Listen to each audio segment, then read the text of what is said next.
느헤미야 4장 시작하면서 신앙생활하는 우리들을 사탄이 어떻게 공격하는가, 그 사탄의 공격 방법에 대해서 생각해 보았어요. 사탄이 우리를 공격하는 방법은 크게 두 가지가 있다고 그랬어요. 첫 번째는 우리의 바깥에서 일어나는 어떤 일이나 우리의 바깥에 있는, 우리의 주위에 있는 어떤 사람을 통해서 우리를 공격하는 그런 외적인 방법이 있다. 자, 그런데 또 한 가지 방법은 무엇이라고 그랬습니까? 우리 바깥에서 우리를 공격하는 것이 아니라 우리 안에서 내적으로 우리를 공격하는 방법이 있다. 자, 그렇다면 우리를 바깥에서 공격하는 외적인 공격에는 또 어떤 것들이 있었습니까? 우리가 두 가지 생각해 보았죠. 그 첫 번째는 심리적인, 우리를 비웃고 조롱함으로 말미암아서 우리를 공격하는 방법이 있다. 그런데 그 두 번째는 어때요? 이번에는 좀 더 구체적인, 심리적인 게 아니라 좀 더 구체적인 물리적인, 우리를 실제로 아프게 하고 실제로 우리를 고통스럽게 하는 그런 일들을 통해서 우리를 공격한다. 자, 그러면 내적인 공격에는 어떤 공격들이 있다고 그랬어요? 거기에도 두 가지가 있었죠. 첫 번째는 무엇입니까? 나 스스로 낙심해서 포기하게 만드는 거예요. 누가 나를 괴롭게 하는 것이 아니, 외적인 어떤 일이 나를 고통스럽게 하는 게 아니, 스스로 낙심해서 포기하게 만드는. 또 한 가지는 어떤 것이었죠? 두려움에 떨게 만들어서 스스로 뒤로 물러나게 만드는 그런 방법. 사탄은 낙심과 두려움이라는 이 무기들을 통해서 우리를 내적으로 공격한다라고 말씀드렸어요. 그러나 느헤미야는 이런 사탄의 공격 방법들에 대해서 너무 잘 알았어요. 이미 그들이 공격하기 전에 이미 사탄의 그런 속성들에 대해서, 그런 공격 방법에 대해서 이미 잘 알고 있었어요. 오늘 보면 15절 말씀을 통해서 그 사실을 알게 되죠. 우리의 대적이 우리가 그들의 의도를 눈치챘다 함을 들으니라. 대적들이 느헤미야와 이스라엘 백성들이 행하는 그런 태도, 그런 모습을 보고, 아, 저들이 벌써 우리가 어떤 의도로 저들을 공격하는지 저들은 벌써 다 눈치챘구나. 우리가 심리적으로 공격을 한다는 것, 우리가 좀 더 구체적인 방법으로 공격한다는 것, 또 우리가 저들을 비웃고 조롱하고 또 공격함으로 뿐만 아니라 우리를 낙심하게 하고 두려워함으로, 두렵게 함으로 우리를 공격한다는 사실을 저들이 벌써 다 눈치챘구나 라고 스스로 이야기하는 것을 보게 돼요. 여러분, 이것이 중요해요. 적들과 싸워서 이기기 위해서는 어떻게 해야 합니까? 적들을 잘 알아야 돼요. 적들이 우리를 어떻게 공격하는지를 잘 알아야 돼요. 그래서 손자병법에, 여러분들이 손자병법에 대해서 하나도 모른다고 해도 여러분 모두가 다 알고 있는 한 가지 방법이 있죠. 지피지기면 백전백승이다. 적을 알고 나를 알면 100번 싸워 100번 다 이긴다. 이처럼 우리가 어떤 싸움을 하기 위해서는, 어떤 싸움에 승리하기 위해서는 적을 아는 것이 너무나 중요해요. 신앙생활을 하는데도 마찬가지. 왜? 신앙생활이라는 것도 결국은 영적 전쟁이기 때문에, 영적 싸움이기 때문에. 특별히 신앙생활은 자기 자신과의 싸움입니다. 한 걸음 더 나아가서 사탄과의 싸움이에요. 그런데 우리들이 신앙생활을 하면서 자주 오해하는 것 한 가지가 있어요. 우리 신앙생활은 첫째 자기 자신과의 싸움이고 악한 사단 마귀와의 싸움인데, 우리는 이 신앙생활을 다른 사람과의 싸움으로 생각할 때가 참 많아요. 여러분, 그것은 항상 맨 나중이. 그리고 그 다른 사람과의 싸움도 결국 그 뒤에는 뭐가 있어요? 악한 사단 마귀가 있어요. 그래서 우리의 싸움은 결국 나 자신과의 싸움이요, 악한 사단 마귀와의 싸움이라는 사실을 분명히 알아야 돼요. 그래야만 우리는 그 싸움에서 승리할 수 있는 것입니다. 우리가 적을 알아야 싸움에서 이긴다라는 사실을 우리가 알지 못하는 사람은 한 사람도 없어요. 그럼에도 불구하고 우리는 여러 가지 육적인 일에 대해서는 굉장히 민감하게 반응하고 빨리 대처하면서도 영적인 일에 대해서는 굉장히 둔감한, 여러분 세상 살아가면서 물가가 오른다 그러면 어떻습니까? 얼마나 민감하게 반응하는지 몰라요. 또 내 건강에 문제가 생겼다 그러면 얼마나 빠르게 대처하는지 몰라요. 그런데 영적인 상태에 대해서는 우리가 느껴요. 내 자신 안에 지금 문제가 있다는 사실, 악한 사단 마귀가 지금 나를 공격하고 있다는 사실을 알아요. 그러면서도 거기에 대해서는 일부러 오히려 더 늑장을 부리고 더 둔감하게 행동하는 그런 일들을 우리가 보아요. 그러나 느헤미야는 그렇게 하지 않았어요. 느헤미야는 지금 악한 사단 마귀가 자기들 여러 가지 방법으로 공격하고 있다는 사실을 알고 어떻게 합니까? 자기 자신과 온 유다 백성들이 하나님만 바라보게 함으로 그 일에 맞서 싸우게 하는 것을 보아요. 14절 보세요. 내가 돌아본 후에 일어나서 귀족들과 민장들과 남은 백성에게 말하기를 너희는 그들을 두려워하지 말고 지극히 크시고 두려우신 주를 기억하고 너희 형제와 자녀와 아내와 집을 위하여 싸우라 하였느니라. 지금 느헤미야는 간파를 했어요. 악한 사단 마귀가 산발락과 도비아와 여러 민족들을 통해서 지금 우리들을 두렵게 만들고 우리로 하여금 스스로 낙심하게 만들어서 스스로 포기하게 만들려고 하는 그런 공격을 쓰고 있는 것을 알고 뭐라고 말합니까? 저들을 두려워하지 말라. 오직 하나님만 바라보라. 오직 하나님만 바라보고 싸우라라고 말하고 있는 것을 보게 돼요. 자, 그렇다면 우리들도 우리를 공격하는 이런 사탄의 계략들을 정확히 알기 위해서는 어떻게 합니까? 사탄의 계략들, 사탄의 방법들을 정확히 알기 위해서는 어떻게 해야 돼요? 사탄에 대해서 가장 잘 알고 계시는 하나님의 말씀에 귀를 기울여야 돼요. 여러분, 우리는 사탄을 잘 모릅니다. 사탄이 지금 나를 꼬이고 있는지 우리는 잘 분별하기가 참 어려워요. 이 사탄 어떤 존재라고요? 영적 존재예요. 우리는 어떤 존재입니까? 우리는요, 영이 있긴 하지만 우리는 육적 존재예요. 사탄은 순전히 영적 존재예요. 우리는 영과 육이 함께 있는 존재예요. 그런 우리가 사탄을 따라갈 수가 없어요. 사탄을 이길 수가 없어요. 어떻게 사탄을 이길 수 있는가? 어떻게 그 사탄의 간교한 계략들을 우리가 파악할 수 있는가? 사탄에 대해서 가장 잘 아시는 하나님의 말씀에 귀를 기울일 수 있어야 돼요. 그리고 우리의 모든 영적 싸움, 우리의 모든 영적 전쟁의 대장이 되시는 하나님만을 바라보며 살 수 있어야 돼요. 그리고 그분의 지혜와 도움을 구해야 돼요. 왜? 악한 사단 마귀를 이길 수 있는 분은 하나님 한 분밖에 없어요. 그 하나님의 힘을 구하고 그 하나님의 지혜를 구하지 아니하고는 결코 이 싸움에서 승리할 수 없다. 느헤미야는 이 사실을 분명히 알았어요. 그래서 어떻게 합니까? 15절 보세요. 우리의 대적이 우리가 그들의 의도를 눈치챘다 함을 들으니라. 하나님이 그들의 꾀를 패하셨으므로 우리가 다 성에 돌아와서 각각 일하였다.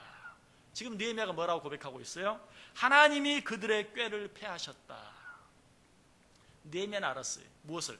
하나님만이 그 악한 대적들의 꾀를 패하실 수 있다는 것, 그들과 싸워 이기실 수 있다는 것, 하나님의 도움을 받고 하나님의 힘을 얻어서만 우리는 그 싸움에 승리할 수 있다는 것을 느헤미야는 분명히 알고 지금 고백하는 것이 하나님께서 그들의 꾀를 패하셨다라고 고백하고 있는 것이, 이것이 느헤미야의 믿음이었고 이것이 느헤미야의 신앙의 자세였어요.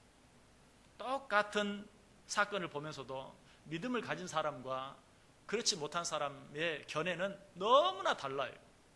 분명 내 앞에서 일어나는 일은 한 가지인데 믿음의 눈으로 바라보는 사람과 그렇지 못한 사람은 엄청나게 차이가 있다. 그 사실을 가장 잘 알 수 있는 사건이 어떤 사건입니까? 이스라엘 백성들이 약속의 땅 가나안을 앞두고 12정탐꾼을 보내는 일이죠. 자, 12정탐꾼이 똑같은 땅을 탐지하고 돌아왔어요. 그렇지만 믿음의 눈으로 그것을 바라보지 못했던 믿음이 없는 10정탐꾼들은 뭐라고 말합니까? 민수기 13장에 보면 그러나 그 땅 거주민은 강하고 성읍은 견고하고 심이 클 뿐 아니라 거기서 아낙 자손을 보았으며 아말렉인은 남방 땅에 거주하고 헤딘과 여부수인과 아모리인은 산지에 거주하고 가나안인은 해변과 요단가에 거주하더이다. 우리는 능히 올라가서 그 백성을 치지 못하리라. 그들은 우리보다 강하니라. 거기서 네피림 우선인 아낙 자손의 거인들을 보았나니 우리는 스스로 보기에도 메뚜기 같으니 그들이 보기에도 그와 같았을 것이니라. 자, 이 믿음의 눈으로 바라보지 못했던 10정탐꾼의 고백을 보세요. 우리는 능히 그들을 치지 못하리라. 우리는 그들보다 약하다. 그들은 우리보다 강하다. 거기서 우리가 아낙 자손을 보았는데 그들은 거인이었고 우리는 그들 앞에 메뚜기 같았다. 우리는 절대 그들을 이기지 못한다. 처음부터 끝까지 부정적인 그런 보고만 하고 있는 것을 보게 되죠. 그러나 믿음의 눈으로 똑같은 것을 바라보았지만 믿음의 눈으로 바라보았던 여호수아 갈렙은 어떻게 합니까? 민수기 14장 7절 이하에 보면 이스라엘 자손의 온 회중에게 말하여 이르되 우리가 두루 다니며 정탐한 땅은 심히 아름다운 땅이라. 여호와께서 우리를 기뻐하시면 우리를 그 땅으로 인도하여 들이시고 그 땅을 우리에게 주시리라. 이는 과연 젖과 꿀이 흐르는 땅이니라. 다만 여호와를 거역하지는 말라. 또 그 땅 백성을 두려워하지 말라. 그들은 우리의 먹이라. 그들의 보호자는 그들에게서 떠났고 여호와는 우리와 함께 하시느니라. 그들을 두려워하지 말라. 얼마나 다릅니까? 똑같은 것을 보았는데 믿음의 눈으로 바라본 자와 믿음의 눈으로 바라보지 못한 자들의 보고가 너무나 달라요. 믿음의 눈으로 바라보았던 여호수아와 갈렙은 문제를 보지 않았어요. 그 문제 뒤에 계시는 하나님을 보았어요. 그래서 그들은 뭐라고 고백해요? 여호와께서 우리를 기뻐하시면 우리가 능히 이기리라. 다만 여호와를 거역하지는 말라. 여호와는 우리와 함께 하시느니라. 이것이 믿음의 눈으로 바라보는 자들의 고백이에요. 여러분, 이런 믿음의 고백이 있을 때, 이렇게 믿음의 눈으로 바라보고 믿음 안에서 말할 때 그들에게 어떤 역사가 일어났습니까? 민수기 14장 10절에 보면 온 회중이 그들을 돌로 치려 하는 동시에 여호와의 영광이 회막에서 이스라엘 모든 자손에게 나타나시니라. 먼저는 이들이 우리 하나님이 우리와 함께 하시면 우리가 능히 저들을 이길 수 있다. 가서 싸워서 취하자 라고 말하니까 사람들이 돌로 치려고 했어요. 여러분, 이때가 중요해요. 우리가 믿음의 눈으로 무엇을 바라보고 하려고 하면 또 한 번 이런 악한 사단 마귀의 공격이 있어요. 마지막 최후의 발악을 하는 거예요. 그러나 아까 읽었던 그 말씀은 뭐라고 말합니까? 온 회중이 그들을 돌로 치려 하는 동시에 여호와의 영광이 회막에서 이스라엘 모든 자손에게 나타나시느니라. 여러분, 어려움이 없는 중에는요, 하나님의 영광도 드러날 수가 없어요. 모든 일이 잘 되고 있는 가운데 조금 더 잘 되게 하는 일을 통해서는 하나님의 영광이 드러나지 않아요. 어렵고 힘든 일, 오늘 이 장면처럼 여호수아와 갈렙이 믿음의 눈으로 보고 믿음의 보고를 했을 때 사람들이 그들을 돌로 쳐 죽이려고 하는 그 순간에 동시에 하나님의 영광이 온 이스라엘 백성들에게 비쳤다라고 이야기하고 있어요. 여러분, 하나님의 영광이, 하나님의 살아계심이 여러분 자신과 여러분의 가정과 여러분의 하는 모든 일들에 나타나는 체험을 하길 원하세요? 여러분, 그렇다면 정말 우리는 모든 일들을 바라볼 때 우리 앞에 놓여진 문제나 적을 바라볼 것이 아니라 그 모든 것들 뒤에 계시는 하나님을 바라볼 수 있어야 돼요. 그리고 믿음의 눈으로 바라보고 믿음의 고백을 할 수 있어야 돼요. 그렇게 하면 잠깐 마치 여호수아와 갈렙을 사람들이 돌로 치려 했던 것처럼 어려움이 나타날 수 있으나 그러나 결과적으로는 어때요? 하나님의 영광이 그 일을 통해서 우리 모두에게 비춰지게 된다. 너무나 유명한 설교자였던 스펄전 목사님은 그의 삶을 통해서 이런 은혜를 놀랍게 체험했어요. 그래서 그는 이렇게 고백합니다. 나는 지난 20년간 하나의 중요한 삶의 원리를 적용함으로 한 번도 낭망하지 않았다. 그 원리는 세상이나 사람을 바라보지 않고 여호와 하나님만을 바라보는 것이었다. 스펄전 목사님은 여러 가지 많은 힘들고 어려운 일들이 있었지만 그때마다 사람이나 적을 바라보지 아니하고 오직 하나님만을 바라봄으로 나는 그 모든 것들을 이기며 살 수 있었다라고 고백하고 있어요. 느헤미야는 바로 이 하나님을 바라보았어요. 그로 말미암아서 적들의 꾀를, 적들의 그 간교한 계략들을 패할 수 있었다. 사실 당시 느헤미야와 유다 백성들, 그들이 아무리 힘쓰고 했어도 지금 그들을 대적하고 있는 이 적들과 싸워서 이길 수 있는 힘이 도무지 없어요. 그들과 싸운다는 것 자체가 역부족이었어요. 그러나 하나님께 맡기고 하나님 바라보면서 하나님께 도움을 구했을 때 하나님께서 그 모든 적들을 패하여 주셨다. 15절 다시 보세요. 하나님이 그들의 꾀를 패하셨으므로 우리가 다 성에 돌아와서 각각 일하였다. 여러분, 그런데 여기서 우리가 또 한 가지 기억해야 될 것이 있어요.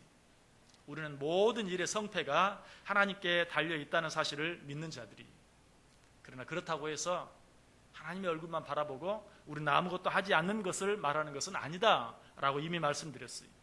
진정으로 모든 것이 하나님께 달려있는 줄 알고 하나님께 모든 것을 맡길 수 있는 자들은 어떻게 합니까? 자기 자리에서 자기에게 맡겨진 일들을 최선을 다해서 감당하는 것이, 15절이 그걸 가르쳐줘요. 하나님이 그들의 꾀를 패하셨으므로 어떻게 하셨어요? 그 싸움에서 이기게 하셨어요. 그때 어떻게 합니까? 우리가 다 성에 돌아와서 각각 일하였다. 자기에게 주어진 일들을 또 성실하게 계속해서 감당하고 있는 것을 보게 돼요. 여러분, 이것이 진정한 믿음의 삶의 태도예요. 하나님이 우리와 함께 하시기 때문에 우리는 어떤 일을 적당히 하는 것이 아니라 더 열심히 하는 것이, 왜? 하나님이 우리 뒤에 계시기 때문에, 하나님이 나를 도와주시기 때문에. 오늘 보면 16절에도 그 사실이 더 잘 나타나 있죠. 그때로부터 내 수하 사람들의 절반은 일하고 절반은 갑옷을 입고 창과 방패와 활을 가졌고 민장은 유다 온 족속의 뒤에 있었다. 자, 여기 보면 그때로부터라고 시작하고 있죠. 이때는 언제입니까? 바로 15절에 나와 있어요. 하나님께서 적들의 꾀를 패하신 때로부터 우리로 하여금 그들을 이길 수 있게 해주신 때로부터 우리는 어떻게 했다고요? 야, 이제 좀 쉬자, 이제 좀 놀자, 아니었어요. 절반은 또 예루살렘 성을 재건하는 일, 또 절반은 무기를 들고 적들을 지키는 일, 방어하는 일, 그런 일들을 계속해서 행했다라고 이야기하고 있어요. 여러분, 하나님이 여러분과 함께 하시는 것을 믿으십니까? 그렇다면 그 사실을 믿지 않는 자들보다 더 열심히 지금 여러분이 해야 할 일에 최선을 다하세요. 하나님이 우리와 함께하는 것을 믿는 자들은 아무것도 하지 않고 넋놓고 있는 것이 아니라 하나님이 나와 함께하는 줄 믿고 두려움 없이 담대하게 열심히 최선을 다해서 지금 내가 할 수 있는 일, 내게 맡겨준 일들을 잘 감당하는 것이, 지금 이스라엘 백성들이 그러했어요. 자, 이런 모습 속에서 또 한 가지 우리가 중요한 교훈을 얻게 됩니다. 그것은 무엇입니까? 아까도 말씀드렸던 것처럼 지금 느헤미야와 이스라엘 백성들, 유다 백성들이 이 자기들을 괴롭히고 넘어뜨리려고 하는 그런 적들과 싸워서 이긴다는 것은 도무지 불가능한 일이었다. 역부족이었다. 그렇다고 해서 저들과 싸우는 거는, 이거는 애초부터 게임이 안 되는 거야. 그러니까 저들과 싸우는 일은 포기하고 우리는 그저 예루살렘 성 재건하는 일이나 계속하자, 그렇게 하지는 않았어요. 하나님이 도와주셔야만 그 싸움에서 이길 수 있다는 것, 자신들의 힘만으로는 그들을 도무지 이길 수 없다는 사실을 알았지만, 그러나 그들과 싸우는 일을 포기하지 않았어요.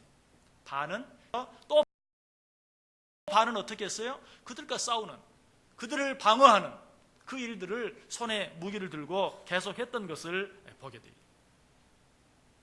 여러분, 우리는 어떤 일을 행할 때 급한 일과 중요한 일을 반드시 구별할 줄 알아야 돼요.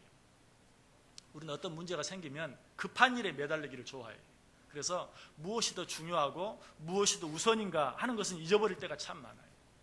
그러나 어떤 급한 일이 생겼을 때 우리는 그 급한 일도 해야 하지만, 그럼에도 불구하고 어때요? 우선해야 할 일과 중요한 일을 뒤로 밀어버려서는 안 돼요. 제 아무리 급한 일이 있어도 먼저 해야 할 일, 중요한 일은 꼭 할 수 있어야 돼요. 그 일들을 같이 할 수 있어야 돼요.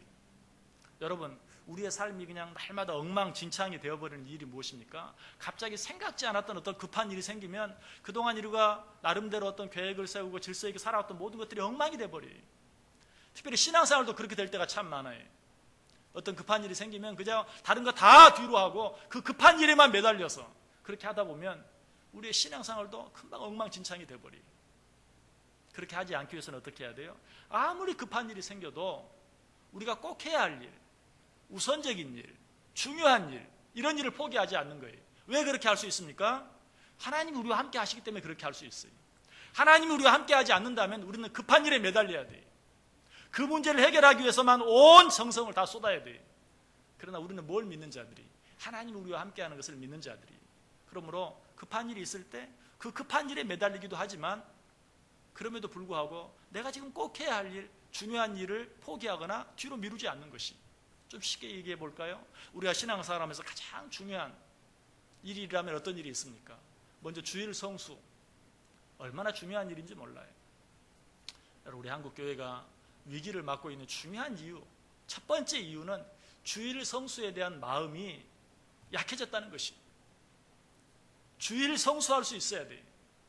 우리가 온전히 주일을 성수할 때 하나님께서 다른 모든 일들을 책임져 주세요. 예전에는 그렇게 믿고 신앙생활을 했어요. 그런데 지금은 그런 믿음이 약해졌어요. 그래서 급한 일이 생기면 뭐 주일이고 뭐고 없어요. 일단 그 문제부터 해결해야 돼요. 그리고 이리 뛰고 저리 뛰어요. 결국 그것이 어떻게 해요? 우리 신앙생활을 난장판으로 만들어버려요. 또 한 가지 우리가 신앙생활하면서 가장 근본적이고 중요한 것이 있다면 뭐가 있습니까? 11조 생활하는 것. 이것은 가장 기본적이고 가장 중요한 것이, 그런데 때때로 물질, 돈 때문에 급한 일이 생기죠. 급히 써야 할, 얼마나 그런 일이 많은지 몰라요. 내가 급히 돈을 써야 할 때가 있어요. 그러면 어때요? 11조도 뒤로 미루는 거예요. 안 하겠다는 거 아니. 그것으로 스스로를 위로해. 내가 안 하겠다는 게 아니라 지금은 급하니까 급한 물부터 끄고, 그리고 나서 여러분 이것이 우리의 신앙생활을 또 엉망진창으로 만들어 버리는 것입니다. 여러분, 우리는 하나님을 믿는 자들이, 우리는 하나님이 우리를 도와주시는 것을 믿는 자들이, 그렇다면 제 아무리 급하고 어려운 일이 있어도 먼저 해야 할 일, 우선적인 일, 중요한 일만큼은 절대로 포기하지 않을 수 있어야 돼요. 하나님이 도와주지 않는다면 그 급한 불부터 먼저 꺼야 할지 몰라요. 그러나 하나님이 우리와 함께 하시고 하나님이 우리를 보고 계시고 하나님이 우리를 도우세요. 그렇다면 제 아무리 급한 일이 있더라도 하나님께서 원하시는 일을 먼저 할 수 있어야 돼요. 내가 지금 꼭 해야 할 일 함께 할 수 있어야 돼요. 오늘 이스라엘 백성들이 그러했어요. 지금 그들의 급한 일은 무엇입니까? 적들과 싸우는 것이요, 적들을 방어하는 일이었어요. 그러나 그들은 그 일뿐만 아니라 그들이 꼭 해야 할, 그들이 왜 지금 그들의 고향 땅 고국으로 돌아왔습니까? 예루살렘 성을 재건하기 위해서. 그들은 지금 눈앞에 적을 방비하는 일이 급하기도 하지만 그 일도 하면서 절반은 그 일을 하고 절반은 어때요? 예루살렘 성 재건하는 일을 계속했다. 그들이 정말 그들의 적들과 비교해 보았을 때 너무나 약세에 있었음에도 불구하고 그렇게 할 수 있었던 이유가 무엇입니까? 우리 뒤에는 하나님이 있기 때문에 급한 일도 하지만 우리가 꼭 해야 할 일도 포기하지 않는다. 여러분, 이것이 믿음의 태도예요. 그래서 그들은 이 두 가지를 동시에 하는 것이, 다시 16절 보세요. 그때로부터 내 수하 사람들의 절반은 일하고 절반은 갑옷을 입고 창과 방패와 활을 가졌고 민장은 유다 온 족속의 뒤에 있었다. 여러분, 이것이 믿음이에요. 그래서 믿음을 가진 자들은 아무리 다급한 일이 있어도 마땅히 해야 할 일, 먼저 해야 할 일, 우선적인 일, 중요한 일부터 먼저 행한다는 것이, 절대로 그 일을 중단하지 아니, 절대로 그 일을 뒤로 미루지 아니. 왜? 믿음이라는 것은 어차피 우리에게는 한계가 있다는 것, 우리는 부족한 자들이라는 것, 우리가 아무리 노력하고 했어도 우리 힘만으로는 할 수 없다는 것, 그것을 아는 자들이기 때문에 하나님의 도우심을 믿고 어차피 부족한 우리는 하나님께 맡기고 내가 해야 할 일을 최선을 다해서 감당할 수 있는 것이. 그런데 어떤 문제 앞에서 그 문제만 매달리는 사람은 어떤 사람입니까? 스스로 인정하든 인정하지 않든 내가 이 일에 대해 매달리면, 내가 이 일에 집중적으로 매달리면 내가 이 일을 해결할 수 있다고 믿는 것이에요, 결국은. 그러나 이 문제를 해결하는 능력이 결국 나에게 있는 것이 아니라는 사실을 아는 자는 결론을 하나님께 맡기고 그 일을 위해서도 내가 최선을 다하지만, 그러나 내가 지금 해야 할 중요하고 우선적인 일들도 절대로 미루거나 포기하지 않는다는 사실이에요. 내 속에 이런 믿음의 태도가 있는지 한번 확인해 봐야 돼요. 이런 느헤미야와 이스라엘 백성들의 믿음의 태도는 17절 이후에도 계속해서 나타납니다. 17절과 18절 보세요. 성을 건축하는 자와 짐을 나르는 자는 다 각각 한 손으로 일을 하며 한 손에는 병기를 잡았는데, 건축하는 자는 각각 허리에 칼을 차고 건축하며 나팔 부는 자는 내 곁에 섰었느니라. 이 모습이 사실은 참 우스꽝스러워요. 한 손에는 일하는 도구를 잡고 한 손에는 칼이나 창이나 활을 잡고. 여러분, 지금 이스라엘 백성들은 어떻다고요? 온 백성들이 힘을 다 모아서 적들과 싸워도 싸움이 되지 않는 그만큼 약한 자들이었어요. 그런데 한 손에는 괭이나 삽이나 낫을 들고 한 손에는 칼이나 창이나 활을 들고 한쪽으로는 군사 적들을 방어하는 일을 하고 한 손으로는 성을 재건하는 일. 여러분, 이렇게 힘이 나누어지면 정말 어떻게 적들과 싸워서 이기겠어요? 그러나 이스라엘 백성들은 누가 있는 것을 믿었기 때문에, 하나님이 있는 것을 믿었기 때문에 한 손에는 삽을 들고 한 손에는 칼을 들고 적들을 방어하면서 자기들에게 주어진 일들을 계속 했다는 사실이, 여러분 이 시간에 마음속에 다짐할 수 있기를 바랍니다. 어떤 일, 어떤 다급한 일, 어떤 힘든 일이 생긴다 할지라도 하나님 앞에서 우리가 마땅히 해야 할 일은 절대로 뒤로 미루지 아니하고 포기하지 아니하겠다.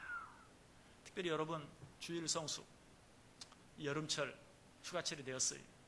여러분 꼭 우리 교회에서만 예배 드리라는 것 아니. 여러분들이 혹시 멀리 휴가를 갈 수도 있어요. 여러분 그런 때라 할지라도 여러분이 간 곳에서 반드시 주일은 성수하고 예배하는.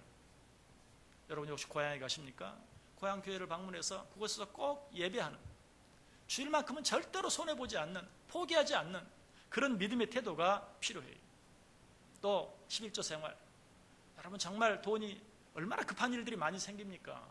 정말 지금 그것을 메꾸지 아니하면 당장 큰 문제가 생기는 것처럼 보이는 일들이 너무 많아요. 그런 때다 할지라도 이것은 하나님의 것, 내가 하나님의 것은 먼저 하나님께 하는 마음으로 신앙생활을 해보세요. 그러면 우리의 신앙생활도 흐트러지지 아니하고 또 그 외적인 우리의 모든 생활도 흐트러지지 않아요. 나머지는 누가 책임져 주세요? 하나님이 책임져 주시고 하나님이 함께 해 주신다는 것이. 우리가 그렇게 할 수 있는 이유는 지금 우리 앞에 놓여진 문제, 지금 우리를 괴롭게 하고 힘들게 하는 적, 이것이 단순히 눈에 보이는 문제, 눈에 보이는 적이 아니라 그 뒤에는 악한 사단 마귀가 있다는 사실을 우리는 분명히 믿기 때문에 그렇게 해야 돼요. 사도 바울은 이 사실을 너무나 잘 알았어요. 그래서 에베소 6장 10절 11절에서 이렇게 말하죠.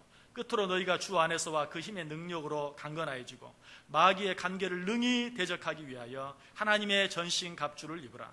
그러므로 하나님의 전신 갑주를 취하라. 이는 악한 날에 너희가 능히 대적하고 모든 일을 행한 후에 서기 위함이라. 여러분, 사도 베드로가 우리에게 뭐라고 말하고 있죠? 근신하라, 깨어라, 너희 대적 마귀가 우는 사자와 같이 삼킬 자를 찾느니라. 지금 우리의 상황이 그러해요. 악한 사단 마귀가 삼킬 자를 찾아요. 그러기 위해서 우리 앞에 바쁜 일을 만들어요. 급한 일을 만들어요. 그 급한 일을 쫓아가게 만들어요. 그 급한 일과 바쁜 일 때문에 우리가 지금 마땅히 해야 할 일을 뒤로 미루게 만들어요. 바로 그때가 악한 사단 마귀가 우리를 집어삼키는 때예요.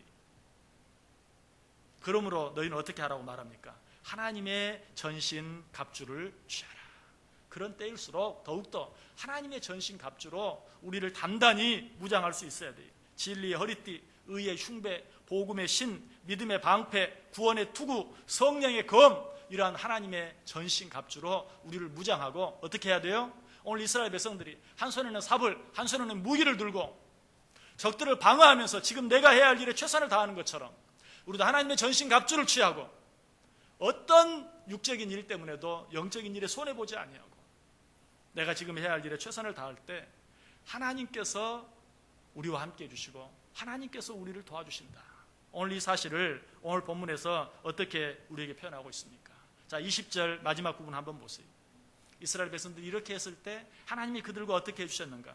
우리 하나님이 우리를 위하여 싸우시리라. 믿으십니까? 우리 하나님이 우리를 위하여 싸우시리라.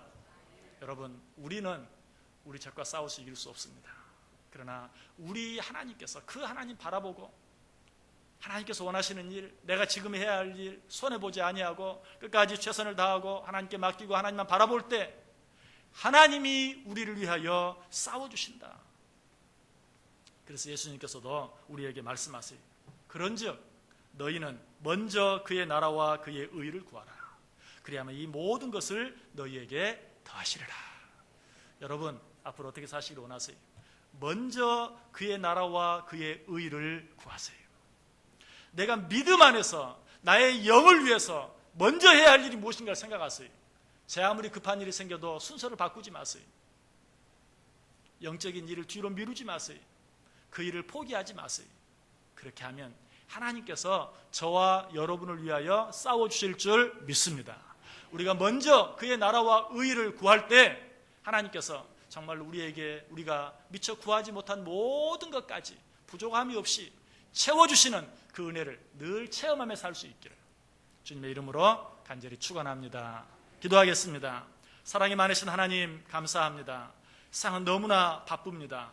너무 다급한 일들도 많이 생깁니다. 하나님, 그러나 이 시간 우리 마음속에 분명히 다짐하게 하여 주옵소서.